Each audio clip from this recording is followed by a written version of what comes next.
sizlar? Oyim qilgan ko'rpachani to'shyapsizlar. Iltimos kir qilmanglar, oyim qilganda.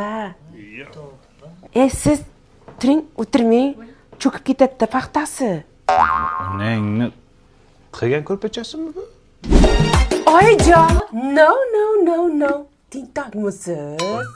Bu fujerda meni oyim berganlar-ku. Mana piyolada ichivering, o'lib qolmaysiz. Mana qara. Shu onang fujia jo'natibdi, farosatdan qo'shib jo'natmabdi-da. Aytaymi, olib kelsammi?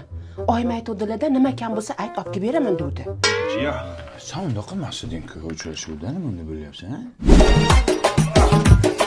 Dada. Oyim qilgan bandi xalat kiyyapsiz, tentakmisiz? Usilda bir narsa bo'lganmi? Yo kapanga odammisizlar? Ham nima qilsa oyim qilgan narsalar. O'zingni. Kelmadimi farosating? Voy, Xitoyga zakaz bergan ekan, yaqinda kelib qoladi, xavotir olmang. Kelin, nima qilay, yechaymi? Yo, endi satqaysar. O'ldim. Sizlar toza tentak ekansizlar-ku. Nega oyim qilgan choynak pochta ishlatyapsizlar? Tur o'rningdan. Sen choynak po'shingga tur o'rningdan. Xitoyga boramiz. Inangni boramiz, tur. Aya dadasizlar ham turinglar. Yuringlar. Onamga boramiz. Onangni.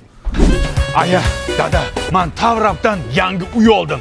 Tayyor kadastr bor, tayyor remonti bor. Shunday kirib yashaymiz bo'ldi. Oyim qilgan ko'rpa to'shaklarni ham olib kelamizmi? Gunchaqi. Jim o'tir. Hisob pulni qaydan olding? Boshlang'ich 25-30% to'ladim. Qolgan qismini taqsim to'lov tizimi orqali 5 yildan 10 yilgacha bo'lib to'lashga oldim. O'zining davlat maktabi bor, poliklinikasi bor, yonginasida metro bor, aeroport bor. Bitta uyning ichini ko'ring. Yo! Rostdan ham remontlar bilan ekan. Oyim bergan vagimalarni ham olib kelaylik. O'chir ovozingni.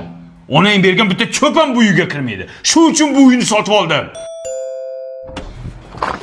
Pam, yangi uyga yangi gilam olib keldim. Gilam bilan kerak emas. Agar mana shu gilam mana shu uyga solinsa, butun umr minnat qilib o'tadi meni. Oyi, parastat olib kelmadingizmi? O'shanga kuyovingiz kayfiyati yo'q. Voy, izlamagan joyim qolmadi qizim. Parasat qolmabdi. Buni onasida ham farosat yo'q-ku. Boring, parastat toping. Qayerdan topadi hozir? Kech bo'ldi. Qayerdan topadi?